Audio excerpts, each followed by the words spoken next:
Okay, there are still people joining us, but I think we will we'll make a start. Welcome here, everyone. It is a bit of a surreal experience to see all of your lovely faces popping up and then disappearing to another screen. Would far rather be with you all in person, but very, very glad that you could be with us here. For those of you that don't know me, my name is Kyle Gingrich-Hebert. I'm the director of the Toronto Mennonite Theological Center, part of Conrad Grebel University College, and affiliated with the Toronto School of Theology. Just a few words of welcome from me before I hand it over to David Kramer, our presider. Very, very good to see you again. Welcome here to the Mennonite Scholars and Friends at the AAR SBL Forum. I think this is the first time when we are actually not at the AAR SBL. For those of you that aren't regulars, this has been going on, this forum and reception has been going on for almost 40 years. And it's always been a collaborative effort right from the very start. And so, I suppose if there's any silver lining to the pandemic, it is that so many of you that aren't regulars at the AAR SBL can join us today. So a very special welcome to those of you that aren't normally able to be with us that can be with us today and enrich our conversation this evening. So I would like to just acknowledge the different institutions that make these events possible. As I said, this has always been a sort of a collaborative event right from the very beginning. And 15 institutions, Anabaptist Mennonite higher education institutions, sponsor these events every year, and I want to name them because I think that this is an important space for Anabaptist Mennonite scholarship. So those 15 are as follows: Anabaptist Mennonite Biblical Seminary, Bethel College, Bluffton University, Canadian Mennonite University, Columbia Bible College, Conrad Grebel University College, Eastern Mennonite Seminary, Eastern Mennonite University, Fresno Pacific University, Fresno Pacific Biblical Seminary, Goshen College, Humanitas Anabaptist Mennonite Center, Mennonite Mission Network, Messiah University, and Tabor College. It is no small feat, I think, that 15 institutions can come together and collaborate on something like this, and I want to thank each and every one of them for their ongoing support of these events. I also want to just take a brief moment to acknowledge the existence and the work of the program committee that makes these events happen on an annual basis. The people on that committee are Melanie Howard, Chris Hubner, Kim Penner, Jamie Pitts, Andrea Sainer, Nindo Sasanko, and Heijung Jesse Yum. We are always open to feedback, either on what you hear this evening or suggestions for future years. So please feel welcome to be in touch with any of us. And so I think with that, I will turn proceedings over to our presider, David Kramer, and look forward to a very interesting conversation tonight. So David will give us a little bit more, few words about the session itself and how we're going to proceed this evening. So David, please. Thanks, Kyle. Yes, I'm Dave Kramer. I am the managing editor at the Institute of Mennonite Studies at Anabaptist Mennonite Biblical Seminary in Elkhart, Indiana. And in that role, I have the pleasure of being the editor of the new series that we're publishing in conjunction with Bloomsbury T&T Clark called Studies in Anabaptist Theology and Ethics. And the first book in our series is Recovering from the Anabaptist Vision. This is the book that we will be discussing tonight with the volume editors and authors. We've also published our second book in the series just this fall, which is Liberating the Politics of Jesus. Another great book that maybe we'll have to have a session on in the future. But we're always looking for more proposals to that series from either edited collections like these first two, or monographs or case studies. So if you're working on anything that you think could fit that series, we'd love to hear from you. The series editors are Melinda Berry from AMBS and Paul Martens from Baylor University.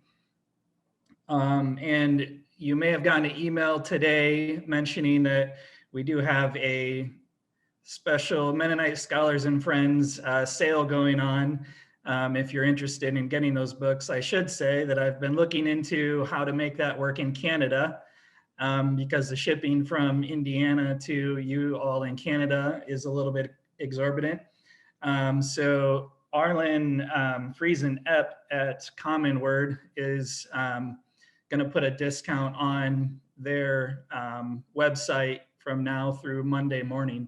So if you're Canadian and you'd like to get in on any of these two first volumes, you can do so through thecommonword.ca.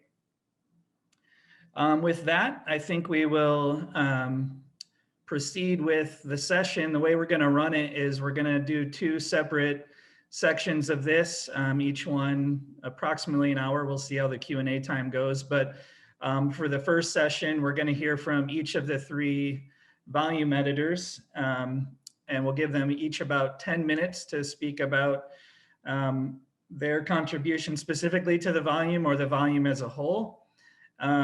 You may notice from the provocative title, Recovering from the Anabaptist Vision, that there is a certain kind of bold slant to this,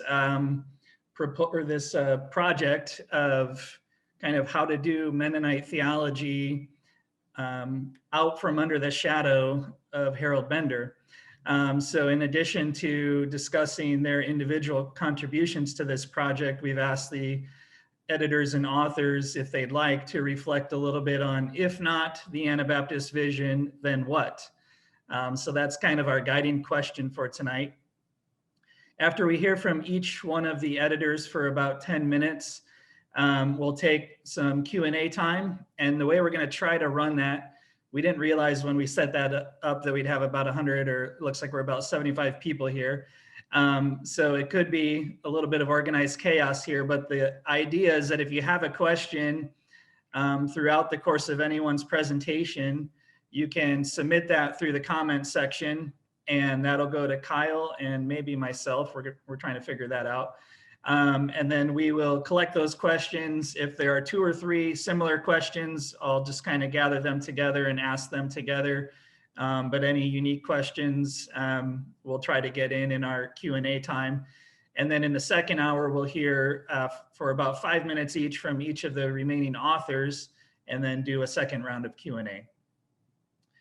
So our first presenter for tonight is Laura Schmidt Roberts, who's professor of Bible and Theological Studies at Fresno Pacific University. She was one of the co-editors and author of the chapter Refiguration, Configuration, Tradition, Text, and Narrative Identity. And so if we are able to unmute Laura, we will hear from her now. So why don't we do a silent welcome for Laura. Thank you, everyone. I ask your patience as I work my way through prepared comments in light of the rigorous time constraints that we've been assured will be enforced. I want to say hello and thank you to everyone. Thank you so much for being here. I'd like to begin by expressing thanks to the program committee for the Mennonite Scholars and Friends Forum for inviting this panel. As editors, our hope has been that this book fosters conversation, and so your creating this virtual space for that is much appreciated. Thanks also to the rest of the panelists, my fellow editors and contributors, for such good work on this project and for participation here today. The essays in this book the essays that make up this book were first part of a robust conversation at a 2017 conference on Anabaptist theological methods and practices put on by the Humanitas Anabaptist Mennonite Center at Trinity Western University under the direction of Myron Penner. That conference title, Methods and Practices, is instructive for the way it highlights important themes across the book. As a whole, a deep dissatisfaction with theologies abstracted from the concrete practices of actual communities of faith, a critique of the kind of ideological Anabaptism that can emerge as a result, and the call for a self-critical unsettledness in theologizing and identity articulation. In terms of the scope of the volume, some chapters work to more adequately theorize or engage the historical tradition in light of these concerns, and other chapters present critical, constructive, methodological, and theological proposals. But throughout, the call to resist an abstracted theologizing persists. For such abstraction makes it easier to evacuate faith from ethics, easier to avoid the messy reality of actual church and institutional life, a reality sometimes hopeful and sometimes disillusioning, the latter born often precisely because of the gap between an abstracted ideal and lived experience. Grounding theology and identity articulation in the concrete practices of actual communities of faith requires attention to issues of power and privilege, authority and exclusion within communities, as well as in their interface with the wider Christian communion and society at large. The scope of this volume includes method and practice of just such this sort, accompanied by critique of previous formulations inattentive or inadequately attentive to these issues. As a result, the importance of diverse voices and communities in Anabaptist theologizing and methodological development also emerges as a theme. Voices of global Anabaptism, certainly, notable by their absence from this volume, but also the voices of those that currently operate at the margins of communities in Canada and the United States. Essays raise questions regarding the perceived center and boundaries of the tradition, questions of inclusion and integration, which seek not so much to expand the circle of conversation in terms of voices present, as they seek to radically decenter it. Whose experience and voice shapes a community's theology, practices, and identity, or those of Anabaptism more broadly? Who is welcome? Who belongs? Who is listened to? Who can cast a vision? The volume calls for and pursues re-examination and reorientation and reconstruction of Anabaptist theology from and for the tradition's current communities of faith in the current contexts. And the context is one in which the topography has shifted. Re-examination of Anabaptist theology as it has developed since the mid-20th century, content and method both, is in part necessitated by the mixed legacy of its most prominent shaper, John Howard Yoder, but also by the decades of ecclesial and larger institutional failure to end acts of sexual violence, his and those of others, to hear and respond to the pain and trauma and needs of victim survivors of that abuse. So public a reckoning has problematized and revealed real limitations of predominant theologies of nonviolence and communal ecclesiology, laying bare the gap between such construals and the experiences and practices of real people in actual churches and institutions. In this period of reorientation and reconstruction, chapters in the book press these questions in multiple directions, exploring what is needed and what is newly possible now, methodologically and theologically, and in terms of the identity, parameters, and purpose of the Anabaptist tradition and theologizing. What vision, or rather visions, are adequate to such a task? A rejection of simple essentialist constructions or normative appeals to Anabaptism past and present, and the resultant ongoing challenge of conceptualizing and accounting for the tradition and its current expressions marks another theme in the volume, and one which my own chapter pursues. So in answer to the, if not the Anabaptist vision, then what question, the short answer is Anabaptist visions. My chapter explores the question of how to construe Anabaptist tradition in a way that adequately accounts for its historical and contemporary pluriformity and its recognizable identity across time. So how do we think and talk about tradition in a way that is more dynamic, ongoing process than static deposit, in a way that embraces the fact of multiple contested construals instead of viewing this multiplicity as a failure to reach consensus, for example? Working with Paul Ricoeur's interpretation theory, I consider what might be gained by thinking about tradition as a text requiring ongoing reinterpretation. Tradition is more verb than noun for Ricoeur, a traditioning process marked by sedimentation and innovation, through which tradition is refigured in the present. Ricoeur's model has the benefit of combining hermeneutics of retrieval and suspicion both.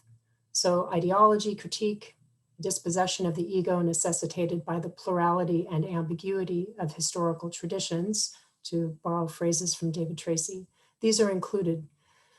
This recognition that a traditioning process shapes our understanding, that construals of the tradition are multiple and competing and contested, and that they are construals, and that that is the nature of the messiness of communities in a living tradition. These are all great contributions of a hermeneutical model.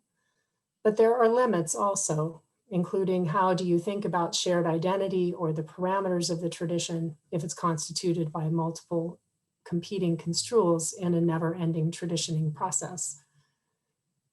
This ongoing open-endedness is a feature of personal and communal identity for Ricoeur, a dialectic of sameness and selfhood that he calls dynamic narrative identity.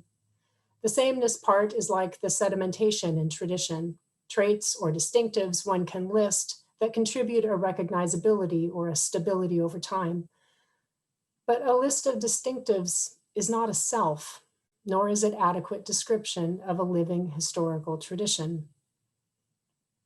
Identity develops over time, and as a result, we configure a narrative that holds together our own identity, for example, as being the same person, but not the exact same person, sameness and development or diversity.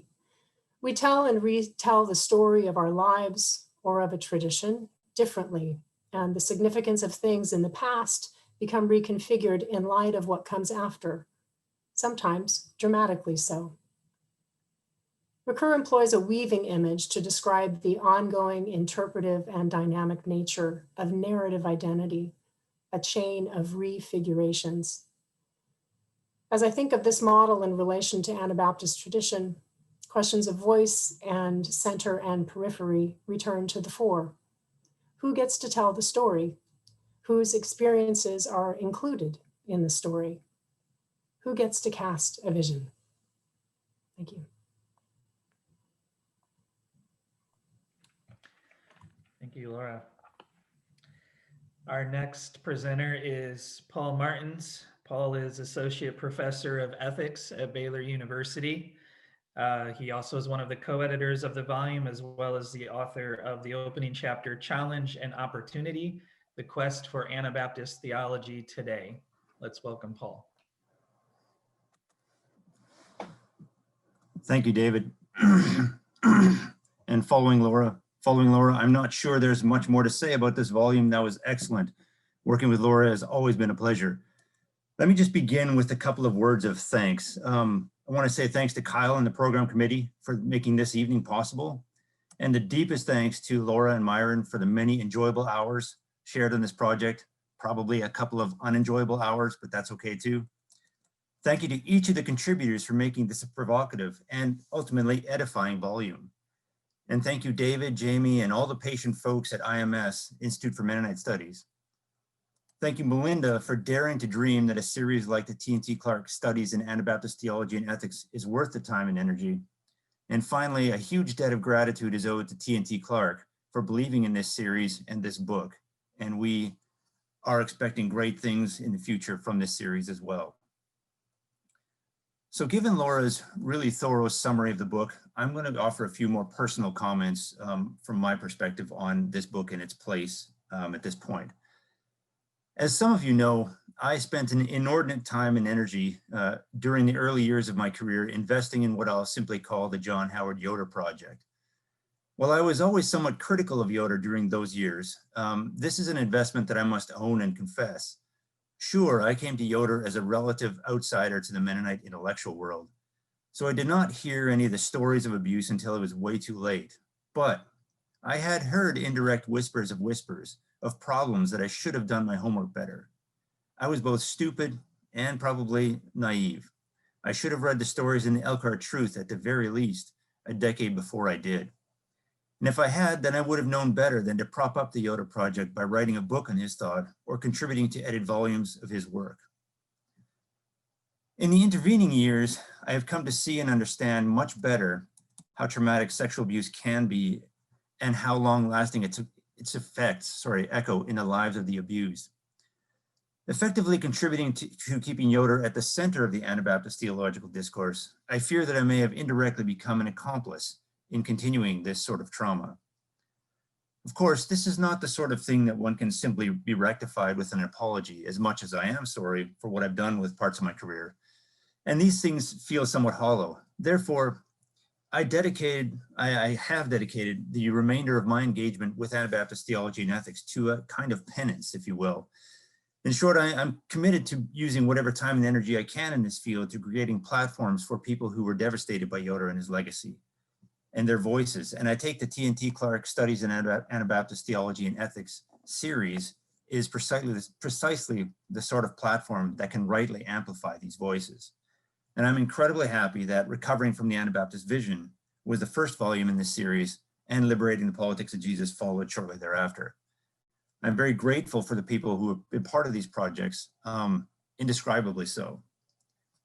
So this brings me to the book itself and my small contribution. The chapter I contributed is, in essence, a farewell to Harold Bender and Yoder. And it is not necessarily a fond farewell, because it is precisely the heuristic simplicity with which they captured Anabaptism that leads to an abstracted, depersonalized, and untraditioned Anabaptism that can be wielded politically. This is the tragedy of the Anabaptist vision. To that end, I argue that we have a challenging opportunity to reorient and effectively relaunch what Anabaptist theology and ethics looks like. As the first chapter in the volume, I offer an argument that is something of a ground-clearing exercise, and I am more than happy to defer to the authors of the wonderful contributions that follow. To my mind, they have a pretty good sense of how to begin articulating the quote-unquote, then what. Thank you.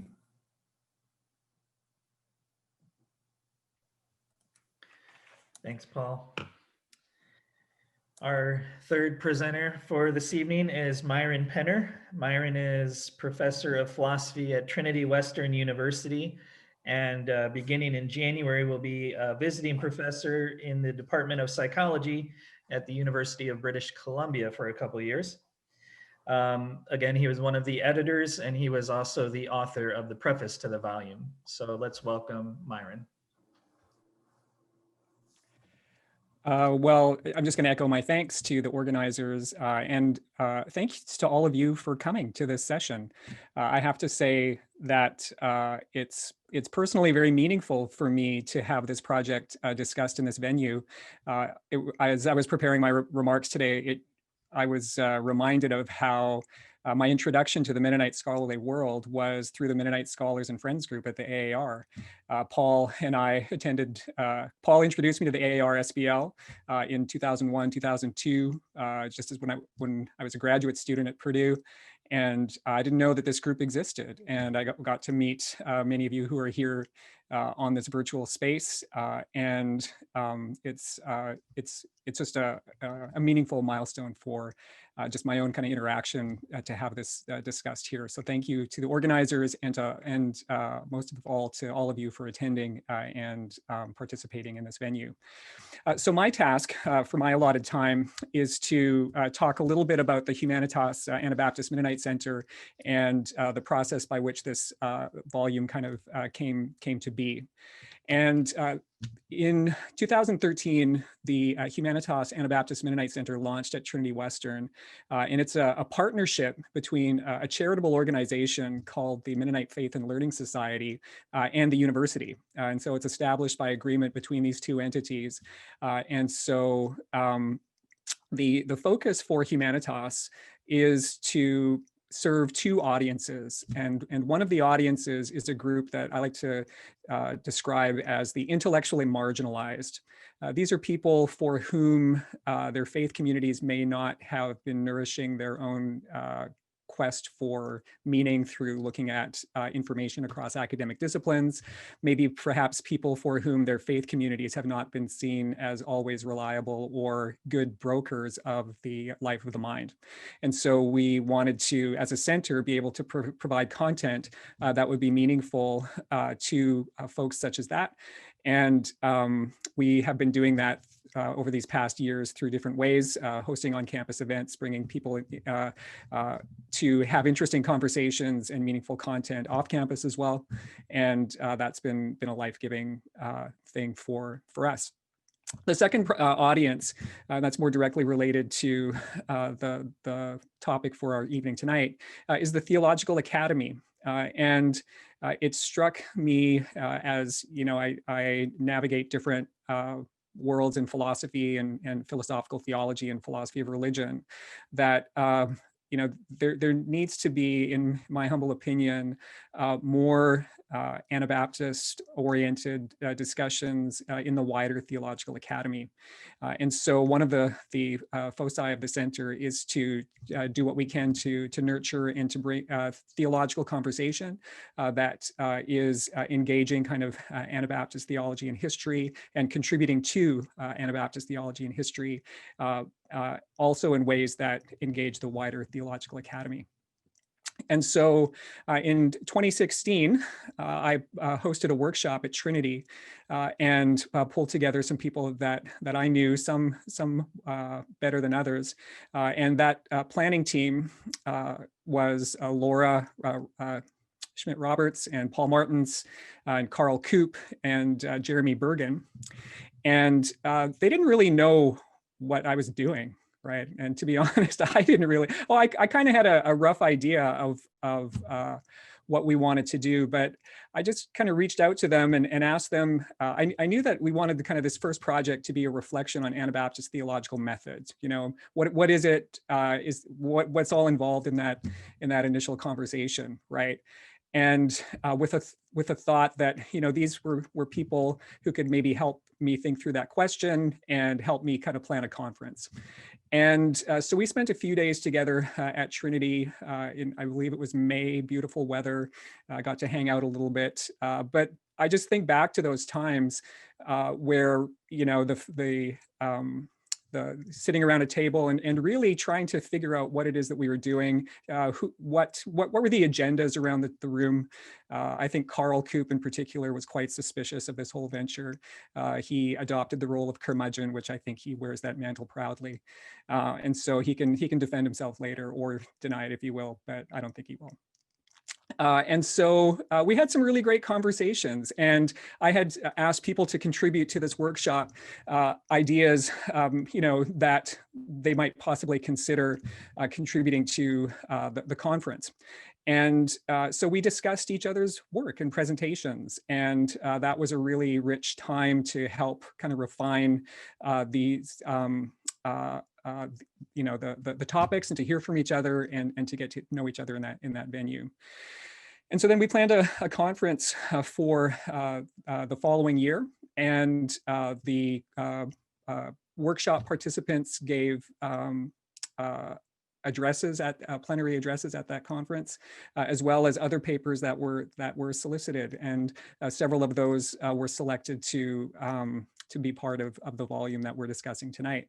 And the conference was just such a rich experience in my biased perspective. People from the community came. We had Mennonite brethren pastors from local churches here to, you know, at Trinity Western to listen to Anabaptist theology. People came from far and wide, from Europe, from you know, all over North America, and it was a very communal time in different ways. Some moments that now some moments that kind of stand out from that experience together, in particular, were Carol's presentation, in which she critiqued the very structure that we were a part of, which was very awesome. It was so good to have this kind of conversation together as co-laborers.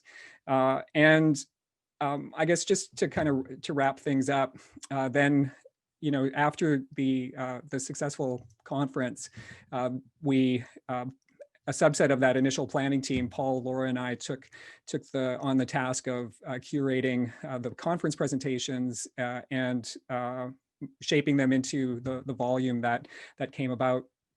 And we're just so grateful to T&T Clark for picking up this book and for giving it a venue and the support that we received throughout that time.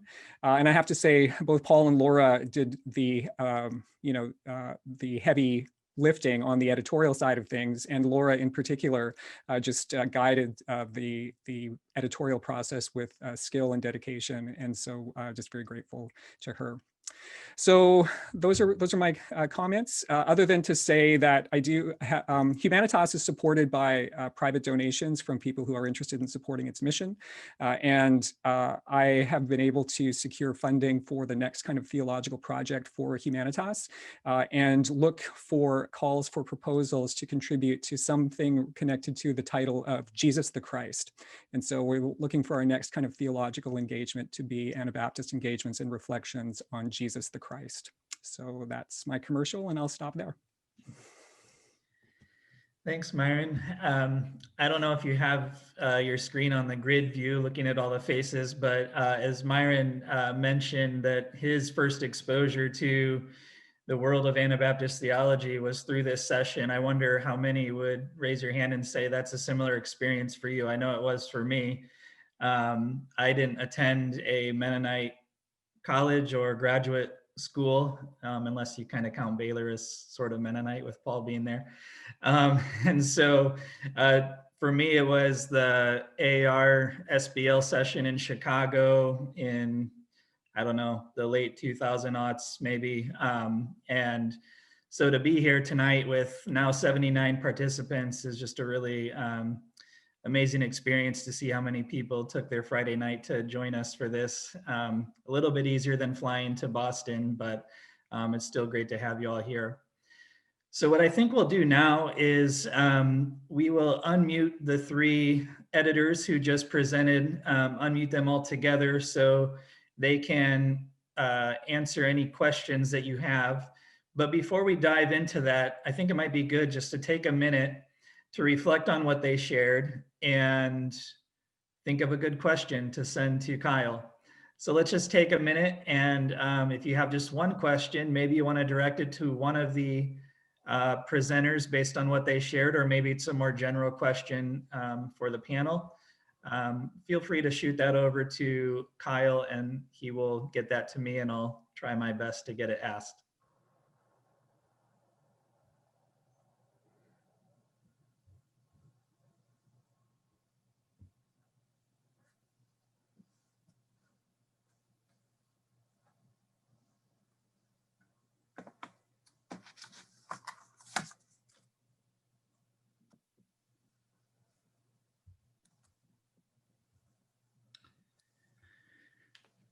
All right, you're welcome to continue to do that. I do have some questions coming in here now. So I'm just gonna be reading them on the fly. So I hope they're not inappropriate because I'm not editing them or censoring them.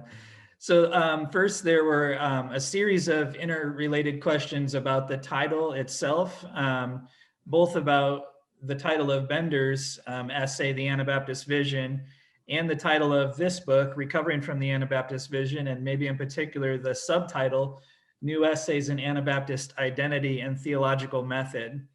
And so the question for the editors is, what work is the word vision doing here? What do we mean by vision, or what did maybe Bender mean by vision? We could think of other words that might fill this slot, words like commitments, worldview, traditions, teachings, and so on. And so some folks are wondering if the word vision remains a term that we ought to use or ought to challenge in some way, and whether identity and method are potentially kind of replacement terms for vision. Well, David, we're texting amongst ourselves to see who's answering first. So I'll make the first comment, and then I'll defer to Myron and Laura. The word vision there is obviously a gesture towards Bender's vision, and the power that it had to capture and describe, to capture a way of seeing the world. And by capture, I mean of sharply delineating without remainder a way of seeing the world, particularly the way in which he understood the Anabaptist world and distilling it down to a couple of kind of critical pieces.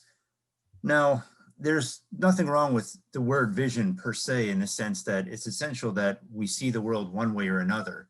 But it was the uniformity and the kind of the normative and descriptive uniformity of the singular vision that overruled a variety of other visions that were not only competing with Bender at the time, but since.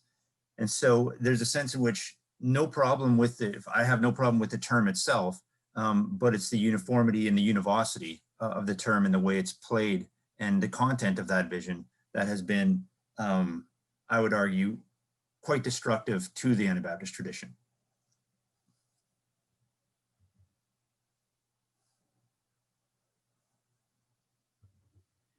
Myron. Okay.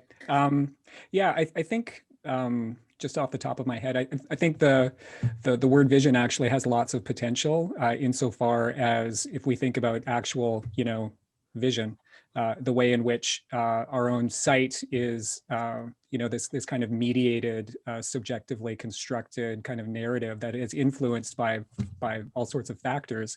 I think that, bringing that kind of hermeneutic sensitivity and intellectual humility to the notion of what a vision is, and we can speak of visions and to kind of articulate what, could be vision in a meaningful, life-giving way. I think, there's potential to explore that. I think it's interesting though, and this is kind of like one of the early bridges we had to kind of cross as an initial planning team, even just in learning how to trust each other, was what were our perspectives on what Anabaptist identity and theology is. And very quickly, we realized we were trying to move away from any kind of notion of an essentialist kind of set of commitments, but also wanting to articulate in ways in which what we were trying to do today is connected to a lived history, right? And so, so the question about visions and is, I think, a part of that. I don't have much to add to that.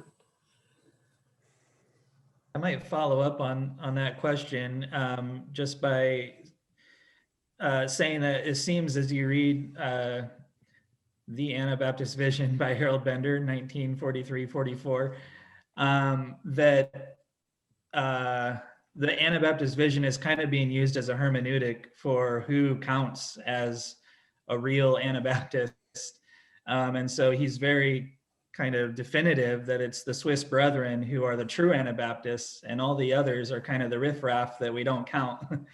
And so I'm wondering, and then Yoder later picks that up with his Anabaptist Vision and Mennonite reality, where it seems as though the Anabaptist vision is a ideal or hermeneutic that's used to critique Mennonite reality on the ground, rather than kind of a interplay between reality and vision that might be generative in some way.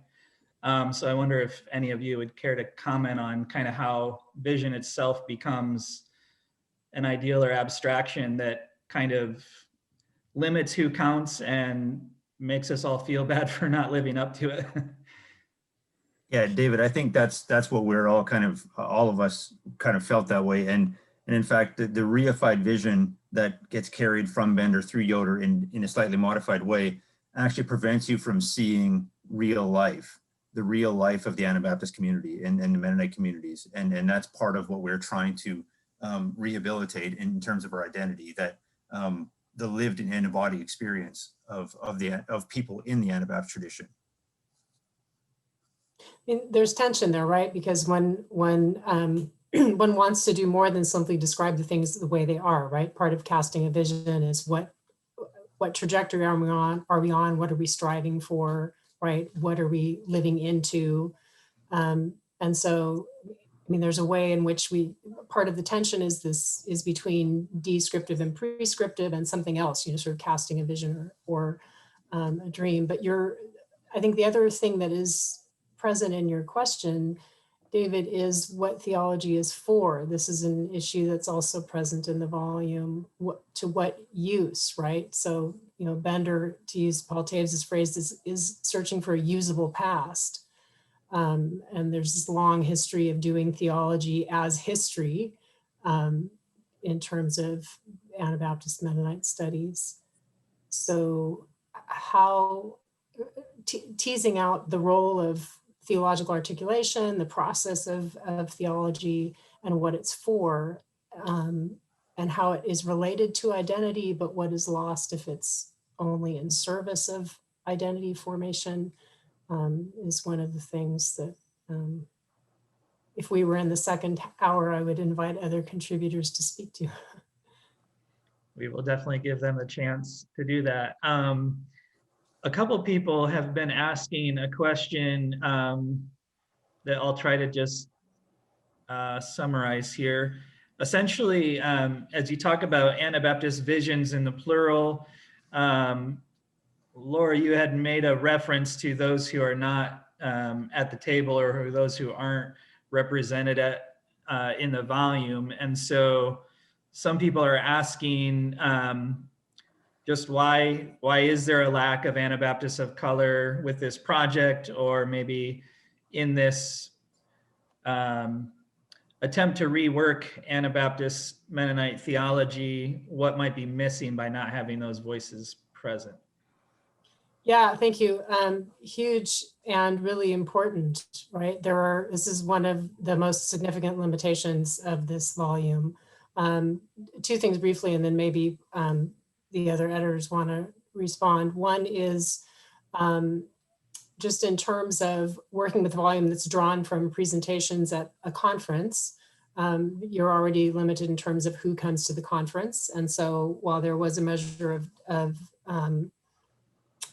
diversity by, you know, sort of a variety of ways of thinking about that term, there were way more commonalities for most of the conference presenters.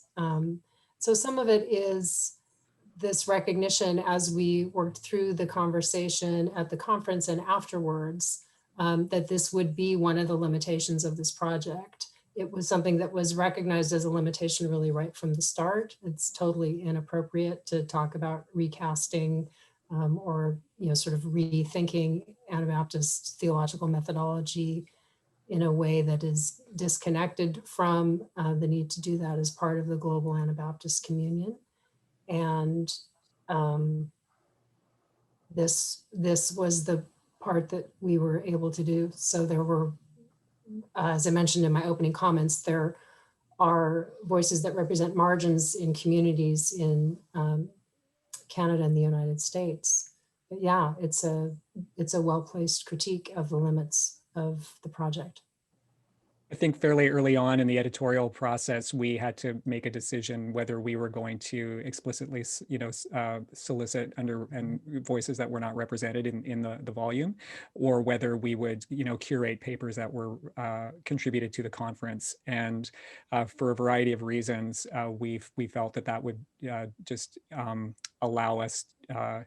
It fit better with our time frame and capacity to just try and get these papers out in the form that you see, as opposed to the other initiative. I think part of it too is, you know, my own you know,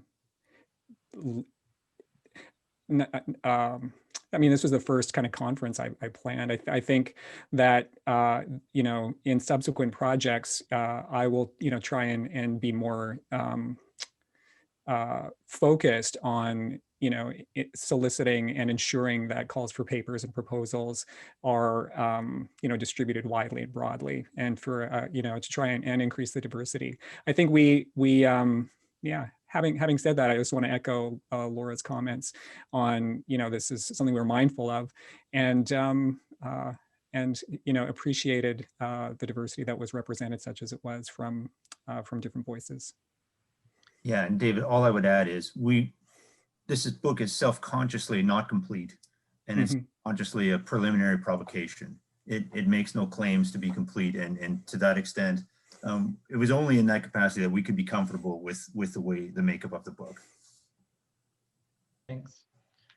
Here's a question for Paul, and I think it's something that all of us who kind of ground our teeth on Yoder in Mennonite theology can reflect on as well. But it was addressed to Paul. You mentioned that you've come to understand the pain of sexual abuse and harassment, and I'm wondering how you came to understand that, and how you can have that kind of understanding, and how instead of penance, you can act for accountability and justice in light of the pain these experiences of violence caused. So that's a multi-part question, but you could reflect on that. Some of that I can't answer without in terms of persons close to me. And I don't claim to understand entirely. I claim to understand much more than I did. And I think we're all, many of us are on a journey of understanding and witnessing to the struggles of those we walk with and we work with. All I would say is at about the same time that I started realizing some of these things about Yoder. There's some people in my life very close to me who were wrestling with similar things, and the parallels between the discourses and were profoundly illuminating and troubling and heartbreaking in all different kinds of ways. And so to that extent, I came to understand much better than I would have before. But yeah, again, no claims to completeness, but it continued, growth in these directions. Fortunately and unfortunately, I guess these things in that way. And I take when I say penance, I do mean action, and I do mean fighting for justice in a variety of these sort of ways. And so what this is one way in which in the academic world one can respond to try to rectify a situation and to readjust the possibilities. And so to that extent, I'm committed much more to amplifying other folks' voices than to having my own voice heard. And this is why editing a series like this with Melinda and editing a volume like this, to me is much more in line with, it's the kind of action and justice and seeking of justice one as an academic can do in deferral to those who have probably more pertinent, important things to say. There's lots more I could say, but that's how I would sum it up. Thanks. A couple of questions about just contextualizing Bender's work in its historical setting and how that shapes his expression. And I'll ask one directly from one of our historians here, who says, this discussion makes me wonder about useful cases of exclusion. You all mentioned that Bender wrote his essay in World War II. That makes me think that he was writing in part against the strong part of the church at that time, mostly but not entirely in Europe, that embraced militarism and even Nazism. To the extent that similar issues may be at stake today in a global church struggling with a world growing with authoritarianism, is there still a useful quality to embracing certain exclusions?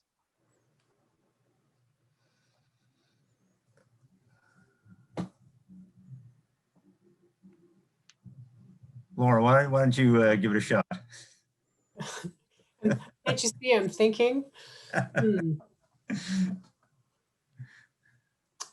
Myron? Yeah, so I'm just immediately thinking of Melanie's chapter in the volume, which critiques kind of the inclusion exclusion binary, right? And in interesting ways. I mean, so you might think that, well, the answer is to be more inclusive, right? But even the notion of inclusion has the idea of, expanding the circle is still a circle, right? And there's still an in-out dichotomy, and I've thought a lot about that since then, and I think that if we do contextualize our own. So one of the themes that has come through this the different essays in their different ways is that we paying attention to the contextual location in which theology is constructed, and in ways that at the very minimum don't inflict harm. Right. If we could do those two things, we would be refiguring our tradition in ways that are life-giving. And so I don't know. I think that there's a need for that kind of theological framing for exactly the cultural kind of realities that the question posed. That's all I got. And David, all I would add to that, and Myron, that was wonderful. All I would add is that I don't think any of us want to say that Bender was like evil and nefarious in his attempt to articulate Anabaptism in his time and place. But I think what we're all saying indirectly is each generation, essentially, and Kierkegaard would say something like this, and I think we're all trying to name in different ways, each generation has to discover Christianity for itself in some ways. With all the debts we have to the past, simply repeating the past can be profoundly traumatic and dangerous. There's something in there about the danger of a single story, right? And that includes in terms of, and that includes how we think about Bender's legacy. So I appreciate the question. It also makes me run to conversations I have with my teenage daughters about, excluding hate speech and that kind of thing. Like those questions about where one is drawing lines, I think is an instructive one in this conversation. But the question also calls to mind, I think, this danger of a single story, the reductionism, even in terms of thinking about a person's view. The critique of Bender's vision as functioning ideologically and hegemonically, and the recognition that there are cultural or contextual features that pressed this question of a usable past in the direction that went, and that provided a significant source of identity for real communities of faith, right? And I would wonder if I can add that the parallels today with World War II, I mean, I don't think we would want to say that those who chose to participate in World War II or who maybe were drawn to authoritarianism are de facto not Mennonite. I think it requires us to reflect on what a tradition means that includes people who are drawn to authoritarianism, and maybe even in our communities today. It seems like kind of the no true Scotsman fallacy to be like, you're no longer a part of my family because you're supporting this authoritarian, but there could be, discernment or dialogue over what it means to be a part of this tradition without kind of claiming this purity. I don't know. I think we have time for just one more brief question, and this goes to Laura. I guess anybody could answer, but it continues on this notion of abstraction, and just wondering if and how you might see a contrast between this priority on real and lived experiences and the critique that shows up throughout the volume of Anabaptist distinctives. Is there a critique here of naked Anabaptism, if you will, or this idea of Anabaptism as a list of distinctives versus a lived reality? Yes, thank you for the question. And I think that gets at the heart of some of the contrast that I was trying to get to right at the end of my comments in terms of, I mean, lists are instructive sort of in a summary fashion, but they aren't adequate to as a full descriptor, right? Not as a person and not of, sort of ongoing living communities. So there's a way in which there's a reductionism, and it's too static in terms of identity, the way it develops, the way it fluxes, and the way there is this multiplicity, even if we think about individual identity as a model, but also if we think about the identity of a tradition. So what you have with the Anabaptist Vision is, a couple of very clearly articulated distinctives that are asserted normatively and then sort of in some ways sort of enforced normatively at also. I mean, they become the reigning normativity, certainly. And it's that that is possible, that's more possible the more abstracted you are. Even just if you have an understanding of an adequate description of a definition as being, or a description of a tradition as being something like a list of distinctives, as opposed to the messiness that gets not just at what, but at who. And that multiplicity that is what constitutes the actuality of a lived tradition.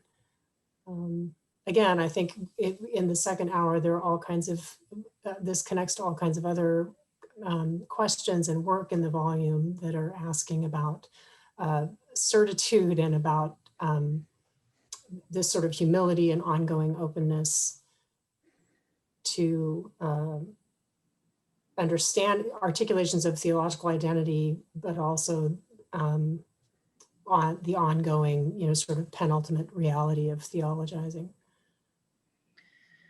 Thanks. Let's all thank our three panelists and editors of the volume. And I think Laura's comments were a good segue to our second hour. So let's take a brief pause here. We won't do a formal restroom break. We'll assume you can find your own restroom in your house if you need to. But we'll just take a 20-second pause here and then we'll move to the second hour.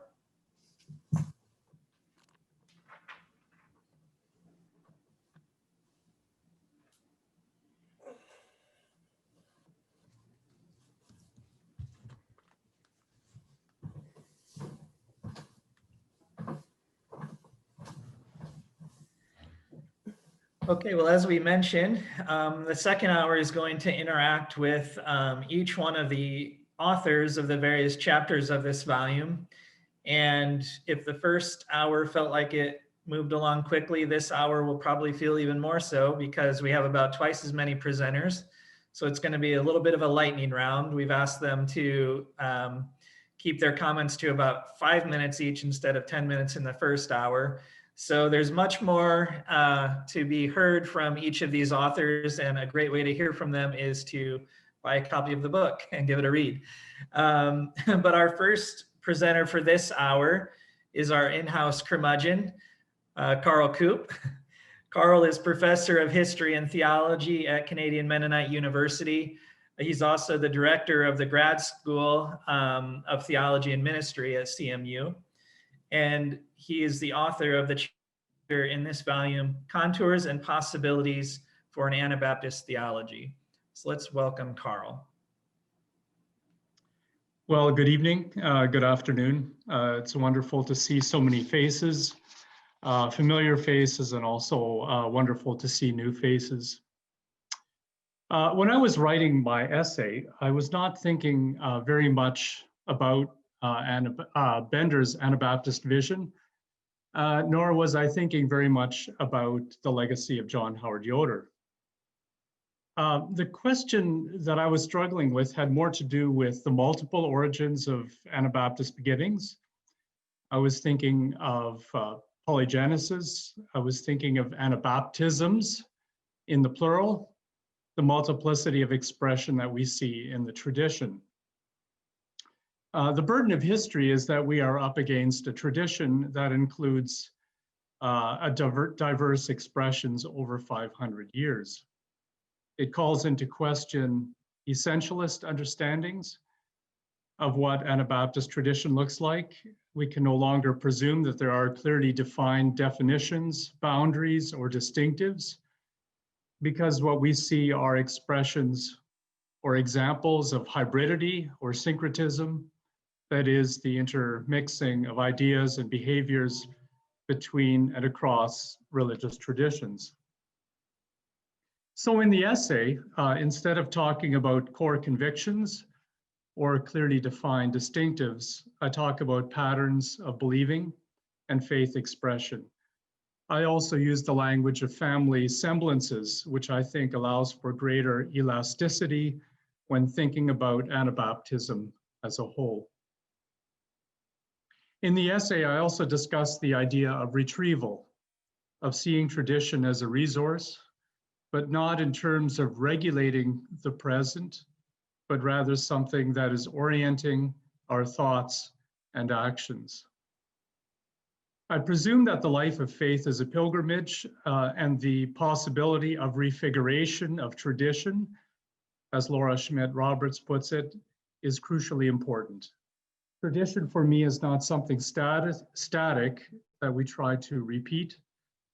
A living tradition is always evolving, that includes both continuity and change. In the second half of the essay, I propose one way of moving forward constructively in doing theology in an Anabaptist key. I suggest a Trinitarian and Christological framework. In terms of sources and ways of knowing, I suggest a triadic model that holds together scripture, tradition, and lived experience. A model that is perichoretic and interdependent. This is a theology that is meant to be grounded in the Trinity, and at the same time, it is meant to be evolving, participatory, and open-ended. Thank you.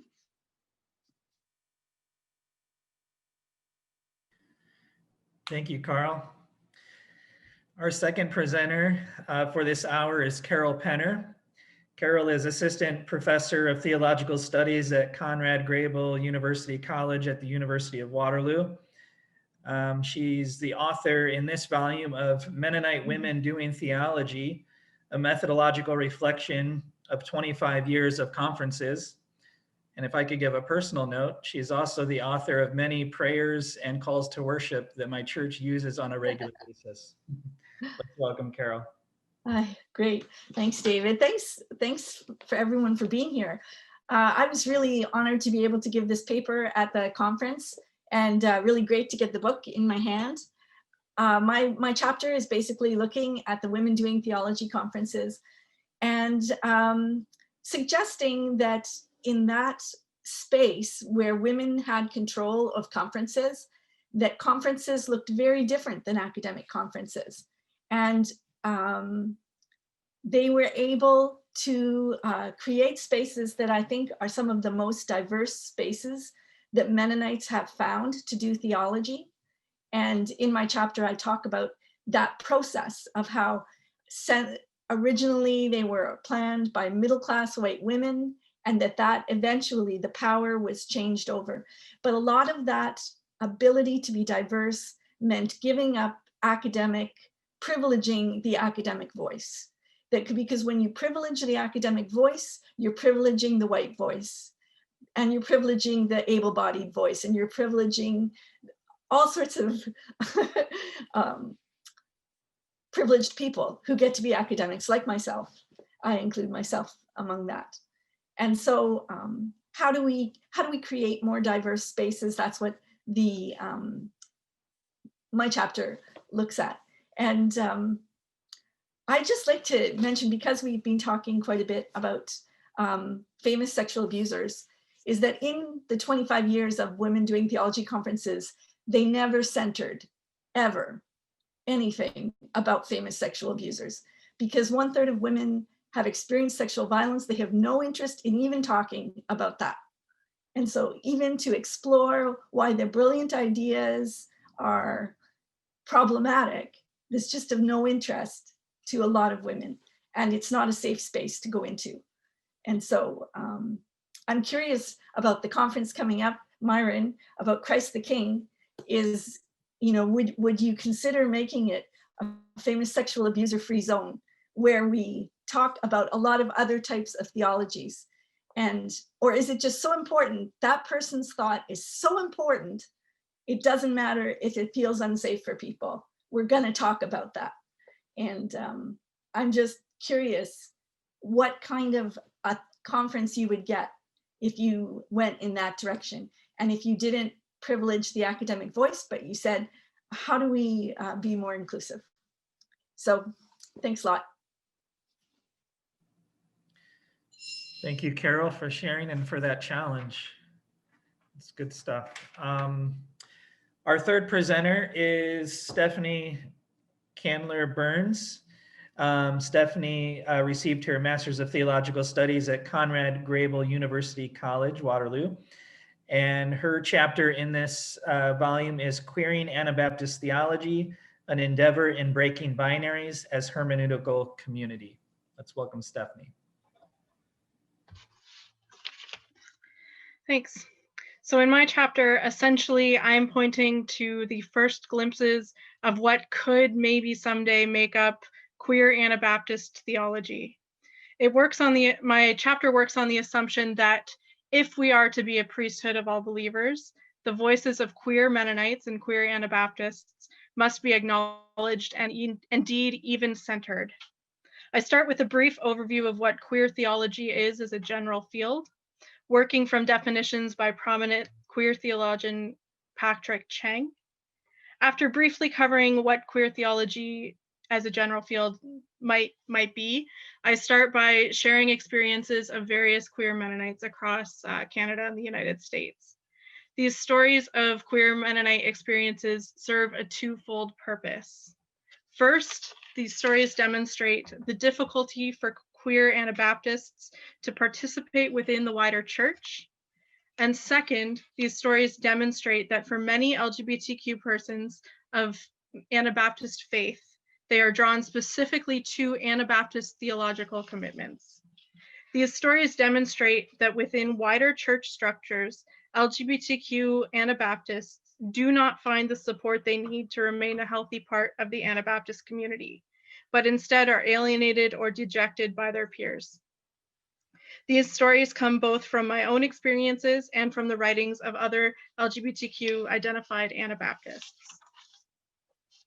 Yet, despite the lack of support and representation in official spaces, LGBTQ and queer Anabaptists are already participating in the work of creating theology that is uniquely Anabaptist and queer. As per the definitions outlined in Healy's taxonomy, I argue that queer Anabaptist theology, while lacking in official scholarship and doctrine that is given authority by the wider church, queer Anabaptist theology is thriving in small, community-based hermeneutical groups. Grassroots gatherings of LGBTQ and queer Anabaptists reclaim and reinvigorate traditional Anabaptist commitments. The meeting points of queer and Anabaptist theologies are significant. Indeed, the very existence of small grassroots hermeneutical communities is at its core an Anabaptist commitment. The early Anabaptists were committed to reinterpreting scripture together while hearing from a diverse set of voices. These early Anabaptist communities read scripture with a lens of suspicion and reclaiming passages from traditional readings, much like how queer Anabaptist interpretive communities now read scripture with suspicion and reclaim traditionally restrictive passages to be queer-focused and liberative. Further, these early Anabaptist communities broke with the traditionally set out binary categories of their time. While early Anabaptists reject the faith of both Catholics and Protestants, forming new, less restrictive categories to define their faith, queer theology, too, seeks to break down restrictive categories, carrying through only what is liberative. With a queer lens, Anabaptist theology can continue in a rich tradition of reforming restrictive categories. Finally, queer theology and Anabaptist theology meet in a commitment to peace. Again, queer methods of breaking binaries may be able to help blur the categories of peace and violence and contribute to deepening understandings of the harm done and the healing that needs to occur for LGBTQ persons and other marginalized groups. My chapter is too brief an overview, and upon another read through, I was struck that it almost gives more questions than answers. While it points to a number of meeting points between queer and Anabaptist theology, it doesn't tell us much about what redemptive commitments we might find at those meeting points. For that, I argue we must first allow LGBTQ voices to be equally embraced as we shape our official theologies and doctrines, as well as in the unofficial theological space. It is a limitation of my work that more LGBTQ Anabaptist voices were not included, as the very core of queer theology makes spaces for a variety of understandings and voices. In order to truly understand what queer theology has to add to Anabaptist theology, more queer Anabaptist voices must be sought out and given the legitimacy granted by academic and doctrinal recognition. So in answer to the question, if not the Anabaptist vision, then what? I would say multiple queer Anabaptist visions. Thank you, Stephanie. Oh, that's the timer. How do I turn it off? All right.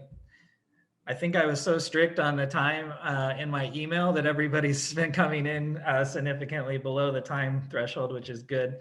I said we weren't gonna let it proceed like the US presidential debates. So I know we have a lot of Canadians here, but hopefully you get that reference. All right, our next presenter is Melanie Kampen. Melanie Kampen is a scholar researching sexual violence, settler colonialism, and theological ethics.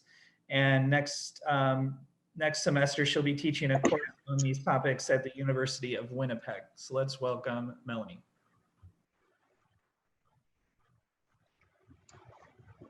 Everyone can hear me? Violence. They always want to talk about war, murder, retaliation, and revenge. They sometimes want to talk about state violence and husbands hitting wives and children. They never want to talk about rape, incest, grooming, emotional and spiritual manipulation, colonization, racism, anti-queerness, violence, the non-consensual crossing of a relational boundary. Trauma. They always want to talk about PTSD, refugees from conflict zones, veterans from wars. They sometimes want to talk about child abuse or witnessing a harrowing event. They never want to talk about rape, incest, grooming, emotional and spiritual manipulation, colonization, racism, anti-queerness. Violence names the cause of harm. Trauma is what remains in the aftermath of violation. Trauma is a happening. Trauma happens to people and keeps happening to people. Trauma is elusive and enigmatic, frustrating and disruptive, confusing and destructive. Trauma is spectral, characterized not by a moment of violence in the past, but by the continuous invasion of fragments of the past into the present. As Shelley Rambo so eloquently wrote, the central problem of trauma is a temporal one. The trauma is not located in the past, but instead is located in the gap between the occurrence of the traumatic event and a subsequent awakening to it. Death returns in an unrecognizable and ungrasped form. Life then becomes a perplexing encounter and continual engagement with death, end quote. What remains in the aftermath of trauma? No. The question is who remains in the aftermath of trauma? Survivors. Victim survivors, as Tracy West names them, us, people in this call tonight. And if you're quiet enough, you can hear them whispering dangers to each other. Watch out for so-and-so. Don't be alone in a room with this person. You can't trust that person. Can you hear them? I can. Have you heard them? I have. Are you afraid because you're one of them? Are you afraid you might become one of them? Do you ask about redemption for those whose violations have been brought to light? Because if there's no redemption for them, then there's no redemption for your own hidden violations? To quote Shelley Rambo again, with wounds at its center, Christianity has a curious history of erasing wounds. This erasure is often enacted through claims of resurrection. While the wounds of crucifixion stand as one of the central symbols of Christian faith, the articulators of the meaning of those wounds have often perpetuated rather than alleviated suffering, end quote.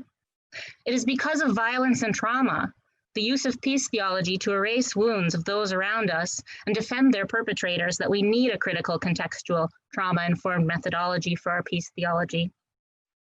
In her book, A Body Knows, Melanie May wrote, quote, I believe that the heart of the challenge is to relinquish the position of privilege that allows power holders to presume to be the inviters, the hosts or hostesses in the first place.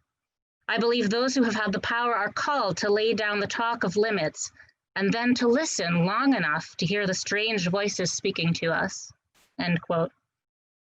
Mennonite theology has by and large been a theology of silence, a theology of silencing, a theology of enabling violation and trauma. It is about time, no, beyond time, that we recognize victim survivors as the primary sites of knowledge about systems of violence, harm reduction, and social, ecclesial, and theological change. Following the work of Kimberly Crenshaw, Patricia Hill Collins, and the Black lesbians of the Combahee River Collective before them, we must adopt an intersectional understanding of violence. Both institutionally and academically, Mennonite work against sexual, racial, and gender violence tends to be siloed. At best, this allows people affected by specific forms of violence in specific contexts to work together and support one another.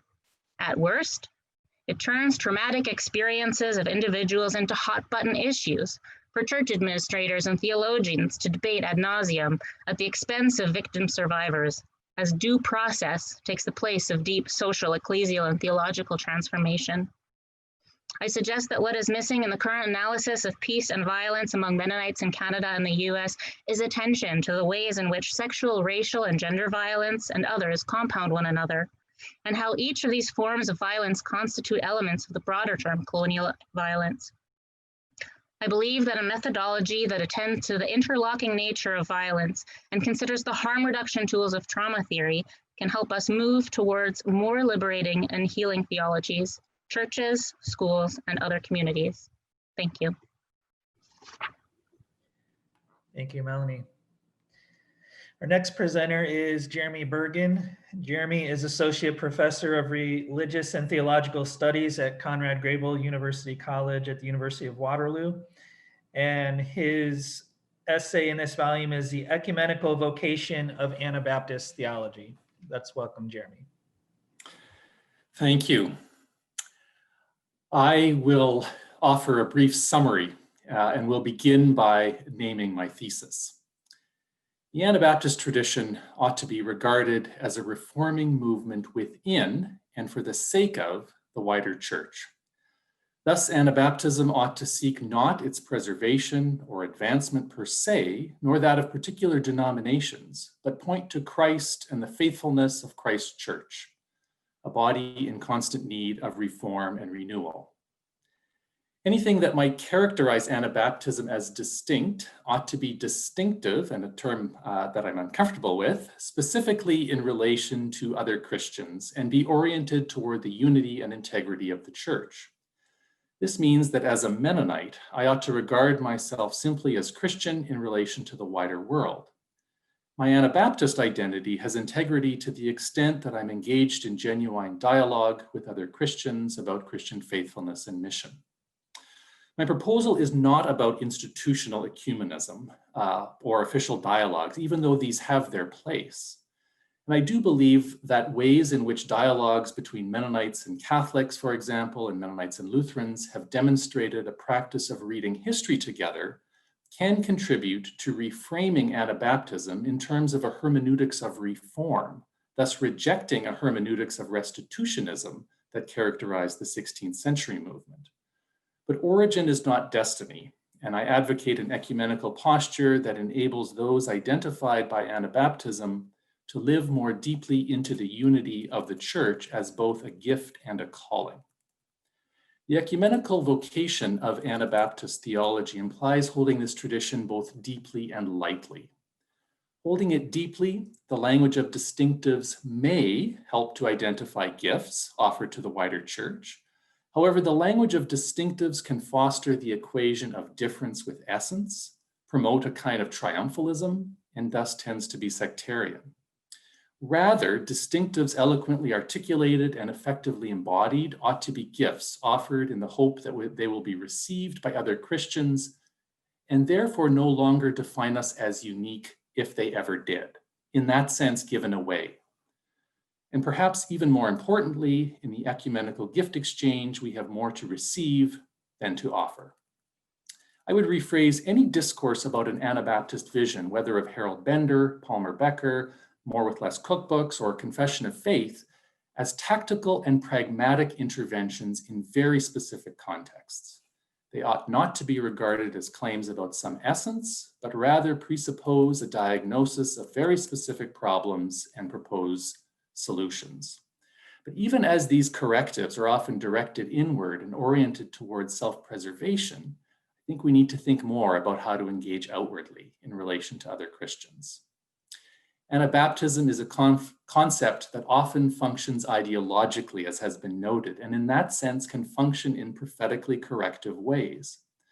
But the problem here might be epitomized by the title of the book, The Naked Anabaptist, in which I think Stuart Murray forecloses on the embodied diversities, tensions, and failures that might emerge from a consideration of 20 fully clothed and embodied Anabaptists, and prefers rather a single naked one.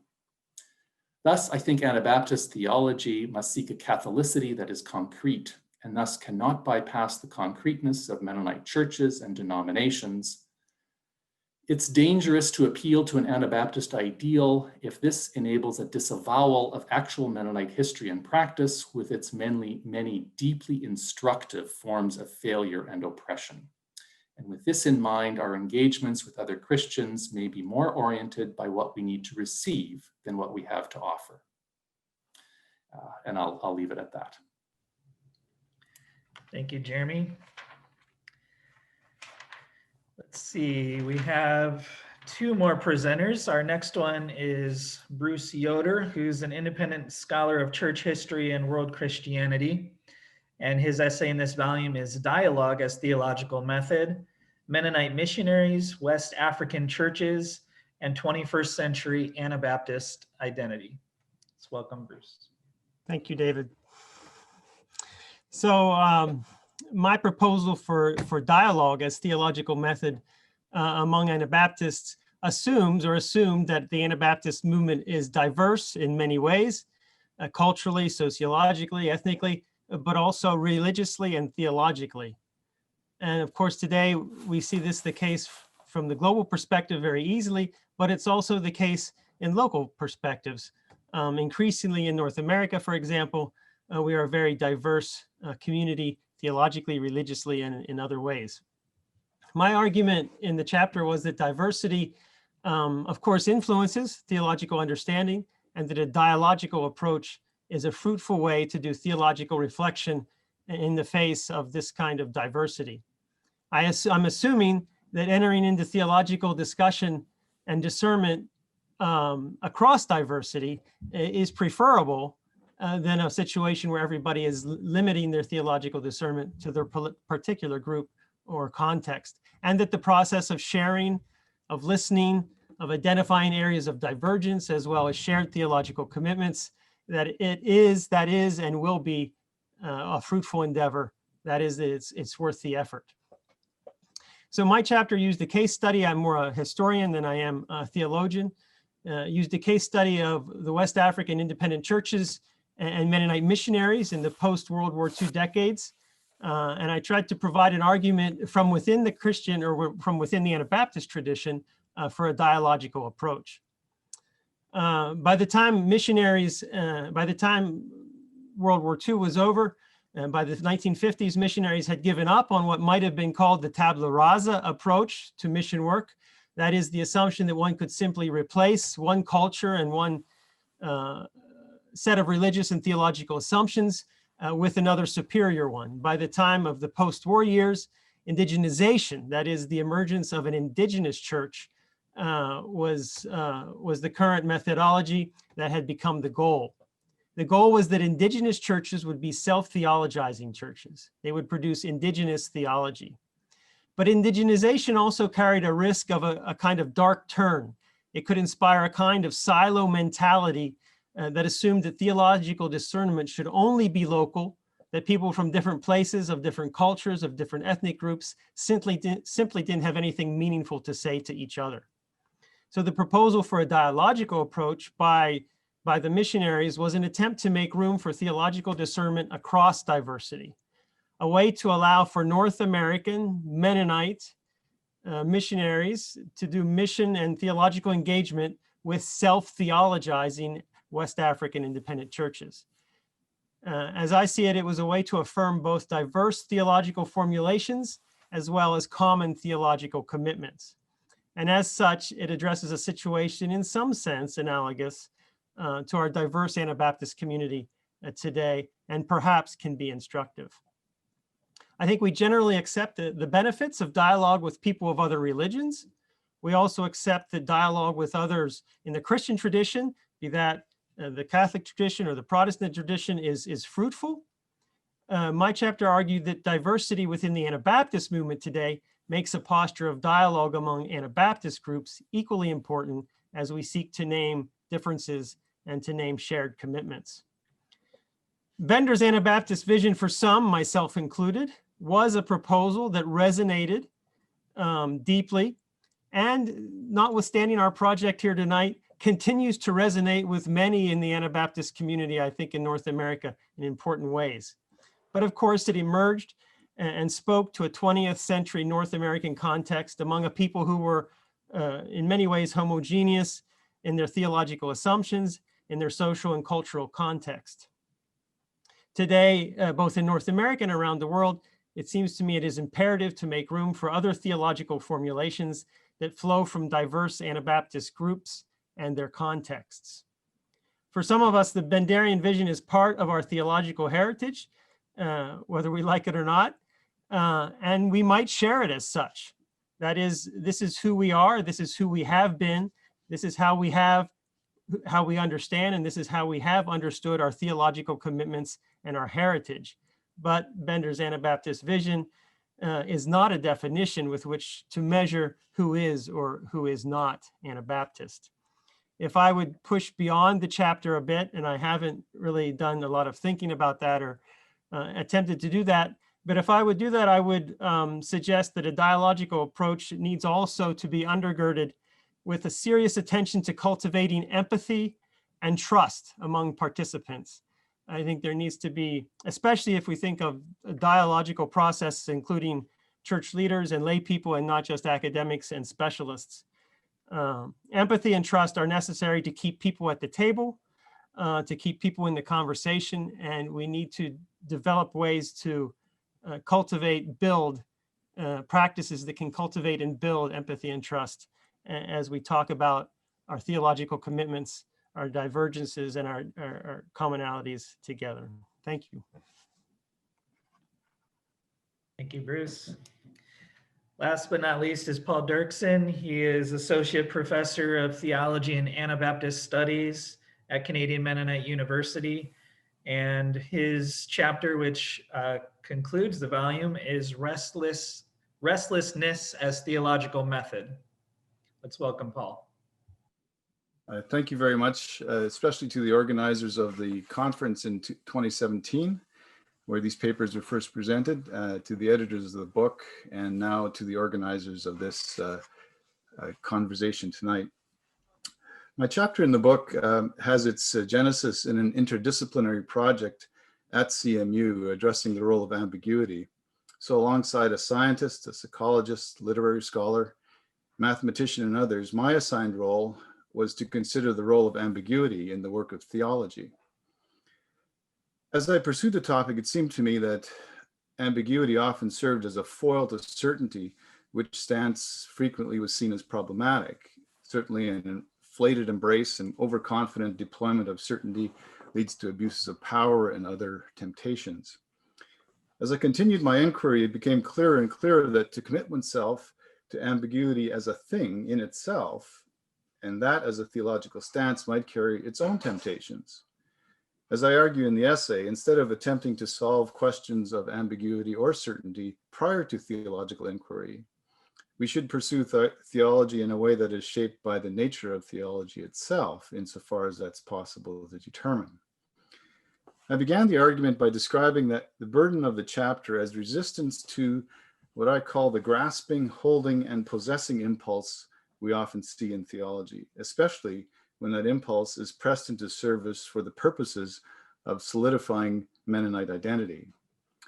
I go back to drawing on Stanley Hauerwas's 1995 essay, Whose Church, Which Future? Whither the Anabaptist Vision, in which he delivers a series of challenges to us, seeking to reveal to us that we have become largely unintelligible to ourselves, an unintelligibility that takes the form of making a fetish of those aspects of our lives that seemed important for the previous world in which we found ourselves, especially in terms of the focus on the formation of Mennonite identity. The main point, the critical point, being that we are guilty of the instrumentalization of theology when we make the primary task of theology identity formation. So in response, I put forward what I thought were 4 dimensions of the theological task. I said that theology should be done with an element of reticence, the willingness to say less than we are tempted to say and resist saying more than should be said. A second dimension is to embrace and express reverence, which is a stance or a practice that is given its shape neither by ambiguity nor certainty. Third, one of the dimensions of the theological task that needs to be in front of us is to take a repentant stance. And then fourth, restlessness, which I understand as a refusal to force a closing off of possibilities, a refusal that is intrinsic to the nature of theology itself. And there I'm drawing on Rowan Williams. So in response to the question, if not Bender's vision, then what? What I'm suggesting is an embrace of restlessness as theological method in the Mennonite context, which implies that our theological work be pursued by a community of penitents, which resists doing its work through grasping modes of domination. This suggests that the work of theology can't be isolated within our educational institutions alone, left to the academics. But it involves the cultivation of strong collaborative and interconnected relationships between academy and church, which is critical to the pursuit of the theological task. It's critical to the ongoing pursuit of understanding embedded also within liturgical practices of reverence, a continued perpetual penitential stance, and the refusal to ever think or act as if what we have is the final word. Thus, the pursuit of understanding, of theology, of method, would ask not only what content to embrace, but how to embrace that content. To pursue theology restlessly generates the possibility, finally, of remaining open to God, and resists the temptation to instrumentalize theology or to press it into the service of ends which we think are valuable on other grounds. Put another way, theology serves the God whom we worship together. Thank you. Thank you, Paul. We have about 25 minutes remaining.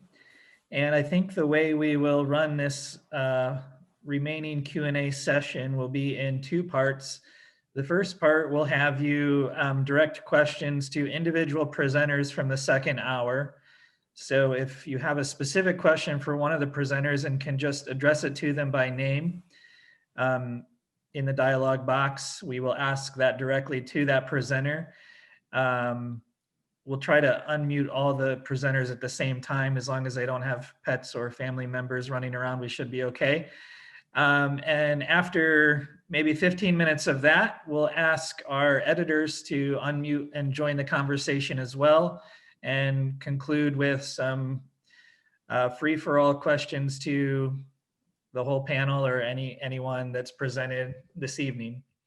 So again, let's take about 30 seconds and formulate a question to one of the presenters from the second hour and shoot it our way. Thanks.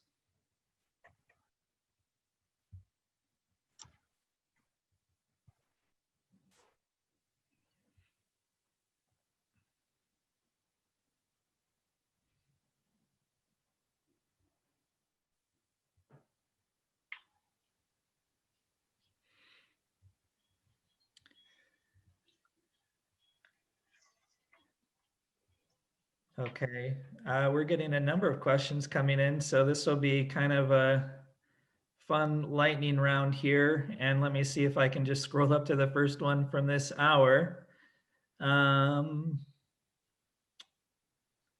Okay, here's a question that I think I will direct to Paul. Well, no, Paul's muted still. I guess it depends on which Paul we're talking about, doesn't it? We'll direct it to either Paul from second hour or to Karl. But here's the question. As I heard Stephanie and Melanie's remarks, good remarks, I'm thinking of Paul and Karl's essays and wonder if restlessness is to be theological method, how does that relate to the lived experiences that Karl privileges? If lived experience is to cause theology's restlessness, how exactly is that Anabaptist? And what's the criteria? So does Karl or Paul Dierksen want to answer that one, or both? Well, I'll just say I'm not sure if I was privileging a particular lived experience. I think I would affirm the lived experiences that Stephanie and Melanie were talking about.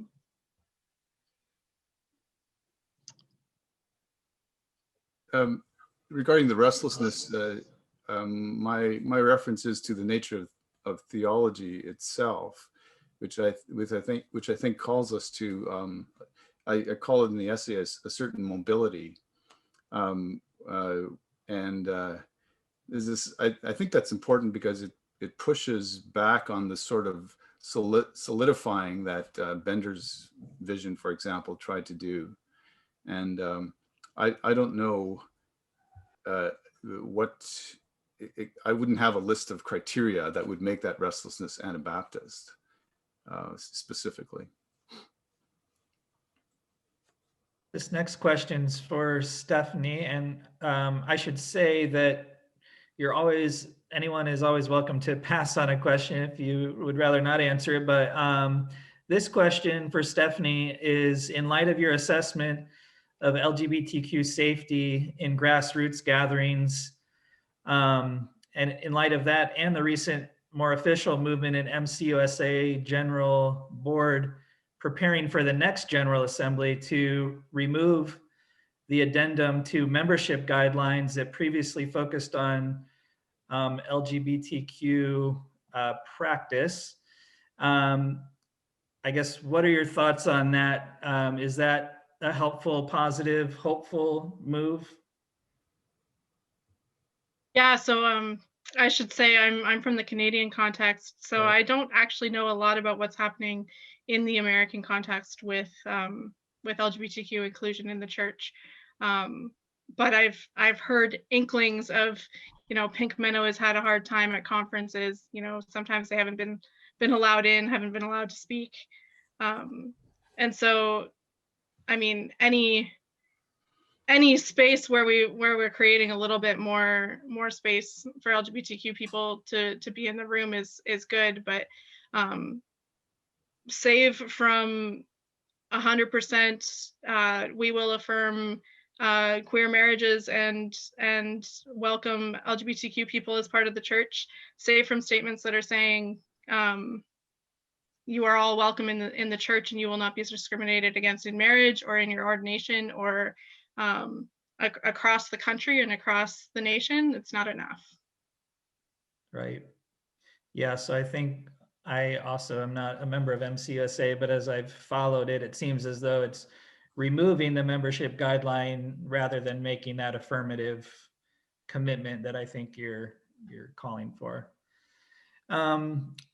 This next question's for Bruce, Jeremy and Bruce, it looks like. We're in the 21st century where conversations within Christian traditions still seems increasingly parochial, especially for young people who have largely moved into wider spiritual quests. So to Jeremy and Bruce, how would you relate your recommendations for an ecumenical theological dialogue in the interreligious context? Could you say more about how our theological discernment might include other peace traditions not rooted in Anabaptist or Christian traditions? Might they influence our definitions of what it means to be a global Anabaptist?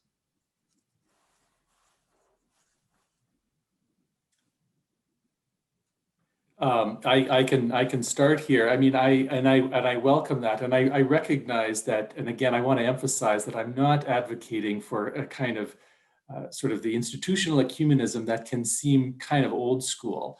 But in many ways, I'm actually not too concerned whether the theology that I'm doing or that others are doing is Anabaptist. It might be to the extent that it helps root me and others in communities of concrete accountability. But otherwise, I'm interested in exploring, you know, what Christian faithfulness means, and I would very much want to embrace sort of a wide range of dialogical partners for that sake, to that end.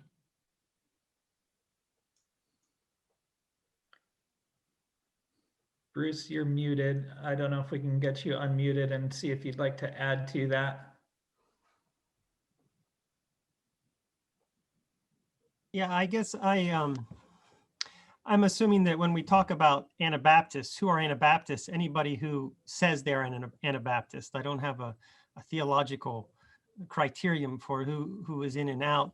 And so for me, the question is, in a particular context, who is it important, or with whom am I engaging in activity and theological discernment? And that could be anyone across religious traditions or across the Christian tradition. And so that's how I would approach that, as far as who are we in dialogue with? Not that, and part of dialogue is being honest and forthcoming about who we are and about how we're coming at the conversation, as well as who we can dialogue with and who our conversation partners are. I don't have anything more to say than that.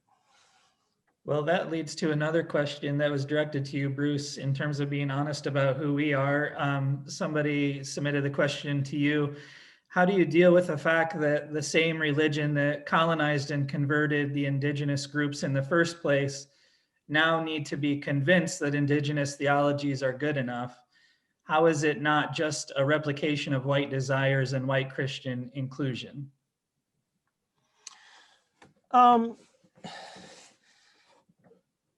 Yeah, I'm not sure I understand totally the question, but the history that we bring with us, we can't get out of it. The history, our own, the histories that, whether that's the Christian history or the way we have been, the way we have acted, our own ethical problems in the past. I mean, that's not something we can escape. And so I would say that what I am proposing is to look for dialogue, as I say, to be honest about where one is coming from, and to develop ways to be empathetic and welcoming to the conversation partners. And sorry, I haven't quite got the question that the questioner is asking. Okay, well, for the sake of time, we'll move on and maybe can circle back around to those topics. A question for Jeremy. I see a limitation on the notion that we should see Anabaptist distinctives as gifts, especially when they sheerly contradict those of other traditions. Isn't it dishonest for Anabaptists who distinctly desire peace to think of it as a gift to those who enthusiastically commit acts of violence, when it is in fact a contradicting claim? Yes, I mean, and so here is where I want to try to, sort out how one holds this tradition deeply and lightly. So gifts in the sense of not thinking of distinctives as possessions, not thinking them as ultimately funding my identity or my security, in that identity. And so, I mean, I totally recognize that what we might put on any list of distinctives might not be received as gifts and might not be welcome at all. I think if we are convinced of them, and there might be other sort of quote so-called distinctives where we want to rethink aspects of our tradition, peace and a commitment to nonviolence is not one I am wanting to certainly to throw out by any means. I think we simply have to work at how one is engaged with other Christians around what we understand Christian faith to be, and to not simply sort of rest in a kind of a comfortable denominationalism of kind of, brand identified differences that are that we are simply comfortable with. So gifts in the sense of how can we give them away, and how can we not let them be what we're invested in as sort of our secure identities. I want to kind of work with that a bit. Thanks. So I'm realizing a question that I directed earlier to Paul and Karl also mentioned two of our other presenters. And so for the sake of dialogue, I'm wondering if we could hear how they might respond to the same question. So I'm going to say the question again, but direct it this time to Stephanie and Melanie. So this person asked, as I heard Stephanie and now Melanie's good remarks, I'm thinking of Paul and Karl's essays, which I've read, and wonder if restlessness is to be theological method, how does that relate to the lived experiences that Karl privileges? If lived experience is to cause theology's restlessness, how exactly is that Anabaptist, and what's the criteria? Would Steph or Melanie want to respond to that? And Melanie, you're muted still. I don't know if, yeah, there we go. I can unmute myself when I speak. I'd like to first of all say that you never have a theology that doesn't somehow have a certain kind or certain group of lived experiences in mind. Like, you're always writing a theology for somebody or for a group of people, whether you acknowledge that or not. And I think that's really important to realize, who's your theology for, and how are you writing it out of your own lived experience, because you certainly can't write it out of anyone else's but your own. And that's probably going to be largely the answer as well to who you're writing it for. That's often just the nature of these things. Thanks. Yeah, and I think what I'll add to this is to say, I think at its very core, Anabaptist theology was restless in its small hermeneutical communities that formed and reformed. And I think if you were looking for groups among Anabaptist theology of people who are restless, you might find the queer Mennonites, the queer Anabaptists, to be kind of the most restless. We, don't have a place at the table oftentimes. We're not given the same respect, the same support from institutional structures. We're not, afforded the same authority, even when we can find jobs, which often we can't. So I think you'll find queer theologians, queer Anabaptists are some of the most restless among Mennonites you'll find. Thanks. I want to bring Karl into this discussion because in your presentation, you talked about kind of decentering academic theology, these conferences, Women Doing Theology, focusing on marginalized voices. And what I hear Stephanie talking about is greater access into those academic spaces for those marginalized voices. And so I wonder, it seems like there's a different, I think they're complementary, but there seems to be a different shading of those two perspectives. One of giving access to those places of power and one kind of divesting of those spaces of power. Could you speak to that? And I think you were unmuted and now are muted. There we go. The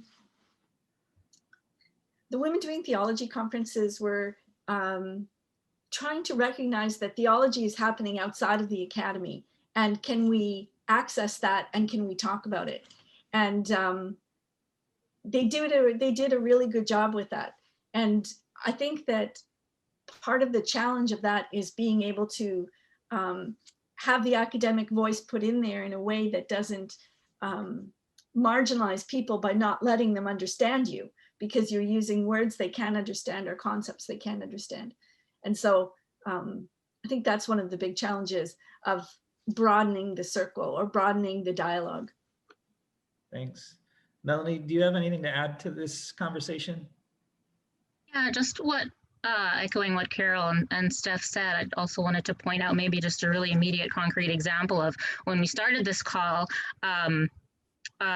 Myron talked about how, you know, he had this idea of this thing that he wanted to do that eventually formed into Humanitas and these conferences and this sort of big entity with funding and a sense of power. And I just think about even the possibility of like making small conferences, or like if Steph or Carol or I had like a small idea to do something, like how much more difficult it would actually be for us to get something like this off the ground. You just don't have like the social equity often to make these kinds of things happen. I think about how an organization like Into Account, which helps survivors of sexual violence, largely in the Mennonite community in the US, struggles to make ends meet, even for their own staff, to pay them a livable wage. And so that's a very concrete example about how these things actually play out. Thanks. So we have about 5 or 6 minutes, and I think maybe we could bring our editors back into the discussion as well, who have been mentioned a couple times here. And a couple questions came in that weren't necessarily directed at anyone, and so maybe whoever feels the spirit leading to answer. One is Bender's actual text from the 1940s, which emphasizes discipleship, community, and love, something to be seen as, quote, the problem, or, quote, the solution? There seems to be a difference of opinion among presenters. And I'll just add to that question that I heard something from Bruce in his presentation about how people in the global South are actually maybe drawn to those three distinctives in ways that maybe North American academics get a little worried about essentializing, but that's actually something that is drawing people in. So.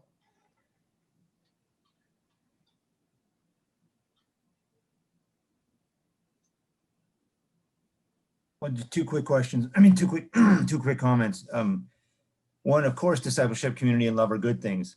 Are discipleship, community, and love Anabaptism? No. That's the problem. And I think that's what all of us are wrestling with, in the sense that if that's the only thing that's Anabaptist and everybody, and that's the narrow definition we're dealing with, and the way in which Bender thought of those three things, that excludes a whole, well, many of us, and the way we think about who we are in relationship to the broader tradition.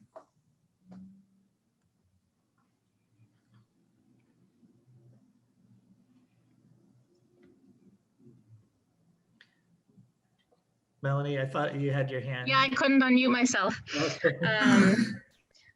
Yeah, I just wanted to say, like, especially with regards to Mennonites and the kind of theologies that they have access to in countries outside the West, largely Bender's work, Yoder's work. So if they're going to latch onto something, it's often because that's all that's available and being funded to translate for people. So maybe if they had alternative theologies, we might be surprised as to what they might gravitate towards then. Yeah, I'll say in my own church, I mean, we're an urban church in South Bend, but when we started looking into what it means to be Anabaptist, Palmer Becker's What is an Anabaptist Christian was readily available as a pamphlet that's readable and is essentially an update of the three distinctives of the Anabaptist Vision. So even as in these conversations, I can kind of join in with the criticism. I do see how it's still prevalent and in some ways useful. Maybe we have time for one last question. Somebody asks, they'd be interested to hear any speaker respond to the proposal of using the language of convictions, that is lived out beliefs, so as to avoid the danger of in-out distinctives, and so as to avoid the false security of ideology, but instead to live provisionally while being sufficiently convinced of one's theology to be able to be the church, to be on mission, and so on. So is there something to this language of convictions that might help us move forward?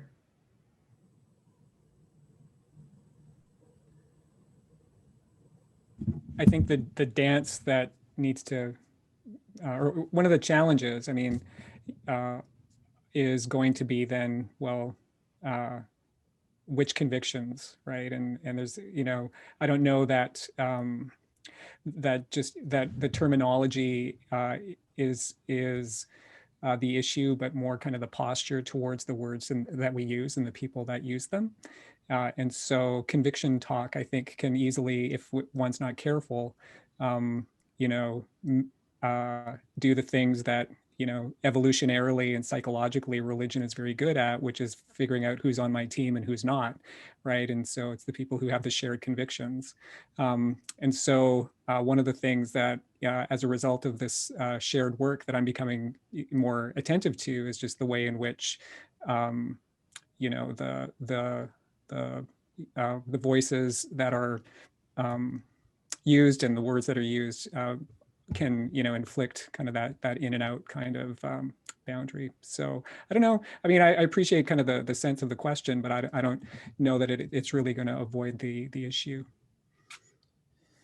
Thanks. Well, someone made the proposal that we conclude with 606, but I'm going to shoot that down.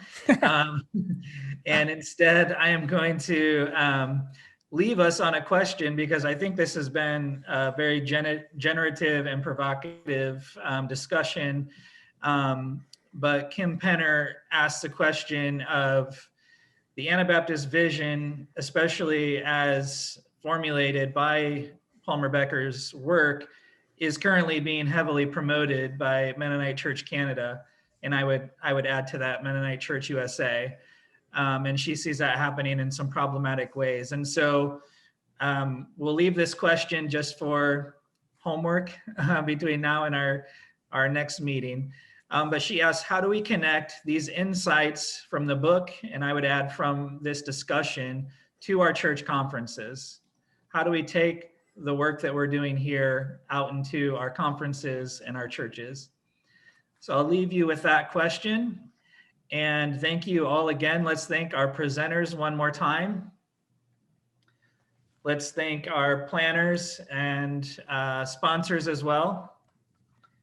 And thank all of you as well for making time for this wonderful discussion and gathering, even virtually as it is. I was lamenting with Jamie Pitts that we couldn't go out after this as we would in normal years, but next year in Jerusalem, as they say. So have a great evening and stay safe over the holidays. Take care.